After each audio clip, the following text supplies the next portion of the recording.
వృషభం వారికి అంటే మీకు ఈ సంవత్సరం లాభంలో శని ఉంటున్నాడు. రెండవ స్థానంలో 6వ నెల వరకు గురువు ఉంటూ చతుర్థ భావంలో అంటే మన వాహన విద్యా స్థానంలో కేతు ఉంటూ మరియు వృత్తి స్థానంలో రాహు ఉంటాడు. మేజర్ ప్లానెట్సే మనం తీసుకుంటాం. అయితే ఇందులో ఈ మేజర్ ప్లానెట్స్ ఇచ్చేటువంటి రిజల్ట్ ఏమిటి, మీరు చేయవలసిన మీరు తీసుకోవాల్సిన జాగ్రత్తలు ఏమిటి ఈ సంవత్సరం అనేటువంటి అంశాలు చెప్తుంది నేనైనప్పటికీ కూడా చెప్పిస్తుంది సాక్షాత్ లలిత అమ్మవారిగా భావిస్తూ, ఫస్ట్ ఆఫ్ ఆల్ మీకు లాభంలో శని ఉండడం, రెండులో గురువు ఉండడం, దశమంలో రాహు ఉండడం మంచిదే. అయితే ఈ శని రాహువుల యొక్క ఎనర్జీతో మీకు ఎప్పుడైతే రెండులో గురువు ఉంటున్నాడో, ఇది కొంచెం ఫ్యామిలీ బిజినెస్లో మనీ మ్యాటర్స్ విషయంలో డబ్బులు వస్తాయి. ఎట్ ది సేమ్ టైం కొంత కుటుంబ మనీ విషయంలో కొంత స్ట్రెస్, గొడవలు కూడా జరుగుతాయి. ఎప్పటి వరకు? మే వరకు, జూన్ వరకు. ఆల్మోస్ట్ జూన్ నుంచి ఎప్పుడైతే మీకు గురువు 3వ స్థానంలోకి వెళ్తున్నాడో అక్కడ కలిగేటువంటి ఫలితాలు ఏమిటి అని చెప్పి చూసుకున్నట్లయితే, అక్కడ మీరు అన్నదమ్ములతోని మధ్యవర్తిత్వంగా ఉండేటువంటి విషయాల్లో కాస్త జాగ్రత్తగా ఉండాలి. 4లో కేతు ఉన్నందుకు వీలైనంత మటుకు ఈ సంవత్సరం నవంబర్ వరకు మీ పేరు మీద ఎటువంటి వాహనాలు కానీ గృహాలు కానీ అసలు కొనుగోలు చేయకండి, గుర్తుపెట్టుకోండి. అలాగే ఈ 4వ స్థానంలో కేతు ఉన్నందుకు ఇంట్లో ఖచ్చితంగా గణపతి యొక్క ఆరాధన చేయండి. మీరు నిత్యము చేయవలసింది కూడా మీరు విష్ణువుని ఎక్కువగా ఆరాధిస్తూ ఉండాలి. మరియు అదేవిధంగా ఆన్లైన్లో చేసేటువంటి ఉద్యోగాలు, వర్క్ ఫ్రమ్ హోమ్ అంటూ ఉంటాం, అటువంటి ఉద్యోగాలు, లేకపోతే విదేశాల్లో కంపెనీలు ఇక్కడ నుంచి జాబ్ చేస్తుంటారు, నైట్ డ్యూటీస్ చేస్తుంటారు, అటువంటివి ఎక్కువగా మీకు యోగిస్తాయి. లాభస్థానంలో గురువు శని ఉండడం అనేటువంటిది ఏంటంటే, గతంలో చేసినటువంటి ఇన్వెస్ట్మెంట్స్, గతంలో చేసినటువంటి కొన్ని పనుల యొక్క లాభాలు ఇప్పుడు వస్తూ ఉంటాయి. శని కర్మకారకుడు కాబట్టి. అలాగే వివాహ సంబంధించినటువంటి ప్రయత్నాలు చేసేటువంటి వారికి 2026 జూన్ నుంచి 4.5 నెలలు ఎక్కువ బలం ఉంది. అదేవిధంగా అంటే ప్రాపర్టీ విషయంలో కంపల్సరీ ఇంకా తీసుకోవాలి తప్పదు అనుకుంటే మాత్రం గణపతి ఆరాధన చేసుకొని తీసుకోండి. విద్యార్థులు కూడా వాళ్ళ యొక్క విద్యా సంబంధించిన విషయంలో కాస్త ఎక్కువ స్ట్రెస్ అవుతున్నారంటే కూడా కాస్త గణపతిని ఆరాధన చేస్తూ ఉండండి. కెరియర్ పరమైన విషయాల్లో ఎక్కువగా సాఫ్ట్వేర్ రంగాల వరకు కొత్త కొత్త ఉద్యోగ అవకాశాలు వస్తాయి. దుర్గాదేవి యొక్క అష్టోత్తరము ఓం మాణిక్య మకుటాకార జానుద్వయ విరాజితాయ నమః నామస్మరణ చేయండి. ఫైనాన్షియల్గా ఎక్కువ ఇబ్బంది ఉందనుకునేటువంటి వారు ఓం సంపత్కరీ సమారూఢ సింధుర బ్రజ సేవితాయే నమః అనే నామస్మరణ చేయండి. అన్ని విధాలు బాగుంటుంది. గోచార పరంగా 2026 సంవత్సరంలో ఎలా ఉంటుంది? అసలు 2025 డిసెంబర్ నుంచే మనకి కుజుడు ధనుసు రాశిలోకి మారుతున్నందుకు పర్టికులర్గా ఈ సంవత్సరంలో జరిగే ఫలితాలు కానివ్వండి, మరియు అదేవిధంగా అసలు జన్మజాతకం, గోచారం కాకుండా జన్మజాతకంలో ఏం చూసుకోవాలనే విషయాలు కూడా నేను చెప్తాను. ఫస్ట్ ఆఫ్ ఆల్, ఈ శని మీనరాశిలో ఉంటూ కుజుడు కూడా ధనుసు రాశిలోకి వచ్చినందుకు 2025 డిసెంబర్ నుంచే కొంత ప్రకృతి వైపరీత్యాలు కావచ్చు, అగ్ని సంబంధించినటువంటి ప్రమాదాలు కావచ్చు, అదేవిధంగా ఇంత మనం ఆల్రెడీ 15-20 రోజుల క్రితమే చెప్పాం ఏంటంటే ఫ్లైట్ రిలేటెడ్ సంబంధించిన విషయాలు ఇబ్బంది వస్తుందని. అది యాజ్ ఇట్ ఈజ్ అలాగే జరిగింది మనం చూసుకున్నట్లయితే.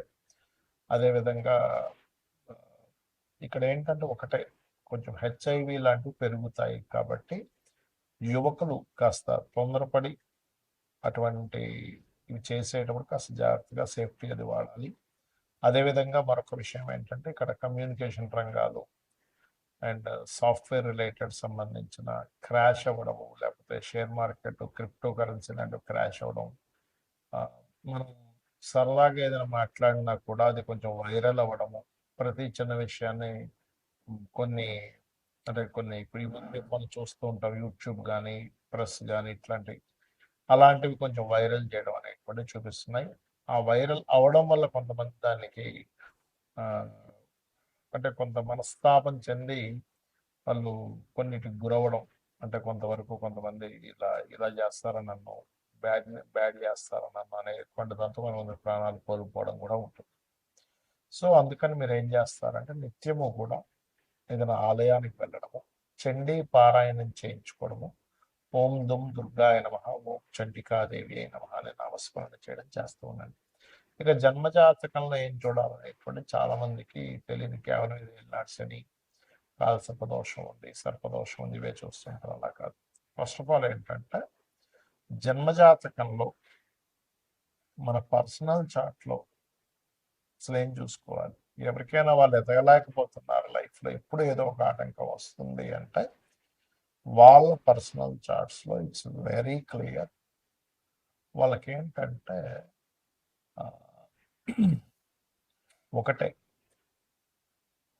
వాళ్ళ చార్ట్లో ఎక్కడో కేతు సంబంధం ఉంటుంది, లేదా ఏదో పాపగ్రహ సంబంధం ఉంటుంది. అదేంటో లగ్నానికి ఎక్కడ కనెక్టివిటీ వచ్చిందో తెలుసుకొని దానికి సంబంధంగా రెమెడీ చేసుకుంటూ ఉంటే ఖచ్చితంగా బలి ఎదుగుతారు. అలాగే మరి కొంతమంది ధనపరంగా ఇబ్బంది పడుతుంటారు. ఎంతో కష్టపడుతున్నానండి, అవ్వట్లేదు, రావట్లేదు, నాకు వెళ్ళాల్సిన అదా ఇదా అనుకుంటారు. కాదు, మీ పర్సనల్ చార్ట్లో ధనాధిపతి అని ఉంటారు. ఆ ధనాధిపతి ఎలా ఉన్నాడు అనేటువంటి చూసుకోవాలి. ధనాధిపతి గనక స్ట్రాంగ్గా ఉన్నట్లయితే ఖచ్చితంగా మీకు అది ఏ మార్గంలో ఉంది, ఏం చేస్తే మీకు ధనం వస్తుంది అనే విషయం తెలుసుకోవడం జ్యోతిష్ శాస్త్రం. అంతేగాని ధనం రావట్లేదని బాధపడడం కాదు. ధనం ఏ రూపంలో ఉంది, అది హోటల్స్ రూపంలో ఉందా, ఫైనాన్స్ చెప్పడం వల్ల ఉందా, లేకపోతే సాఫ్ట్వేరా, లేకపోతే ట్రైనింగా, బిజినెస్, విదేశాలకు వెళ్ళడం ద్వారా ఇది తెలుసుకోగలగాలి. ఇలా రకరకాలుగా ఉంటుంది. మీడియేటింగ్ చేయడం ద్వారా, బ్రోకరేజ్ చేయడమా, ఆన్లైన్ మీడియానా. అలాగే కొంతమందికి అన్నదమ్ములతో గొడవలు వస్తుంటాయి. పూర్వజన్మ కర్మ అన్నదమ్ముల రూపంలోని, తల్లి రూపంలో, తండ్రి రూపంలో వస్తుంది. వాళ్ళ వల్ల మీరు కొంచెం సఫర్ అవుతూ ఉంటారు.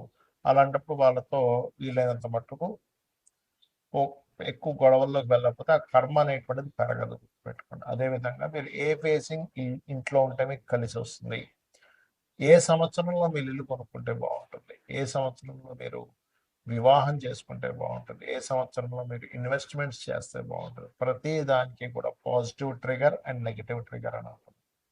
అంటే పాజిటివ్ ట్రిగర్ పడ్డప్పుడేమో మీరు చేసే ఇన్వెస్ట్మెంట్స్, మీరు తీసుకునే డెసిషన్స్ చాలా బాగుంటాయి, గుర్తుపెట్టుకోండి. అంటే చాలా బాగా కలిసి వస్తుంది. నెగిటివ్ ట్రిగర్ అయ్యేటప్పుడు మీరు చేసే ఇన్వెస్ట్మెంట్స్ కానీ, ఆలోచన కానీ, ప్లానింగ్ కానీ అవన్నీ కూడా తిప్పి కొడతాయి. అరే వేస్ట్ అయిపోయింది అంటూ ఉంటాం, డెడ్ అయిపోయింది, డెడ్ ఇన్వెస్ట్మెంట్ అయిపోయింది, డబ్బులు కట్టే అంటూ ఉంటాం. అటువంటివి జరుగుతూ ఉంటాయి, గుర్తుపెట్టుకోండి. అలాగే మరొక విషయం ఏంటంటే ఇక్కడ గమనించినట్లయితే, సరే జాతకం తెలీదు, మీరు ఒకటే గుర్తుపెట్టుకోండి, జన్మ జాతకం తెలియదు, ఏమీ తెలియదు అనుకునేవారు రోజు నిత్యము లలితా సహస్రనామాల యొక్క శ్రవణము లేదా పఠనము ఉదయం సాయంత్రం చేయండి. ఖచ్చితంగా మీకు బాగుంటుంది. శ్రీమాత్రే నమః.